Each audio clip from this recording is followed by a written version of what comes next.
বাঁশি কদম তলায় বসে, বাঁশির সুরে ডাকলে পরে মন কি ঘরে বসে।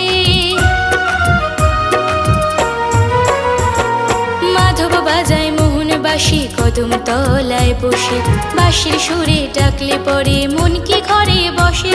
শুনলে বাঁশি ছুটে আসি মন মানে না, ভাল লাগে না সখী ওগো ভাল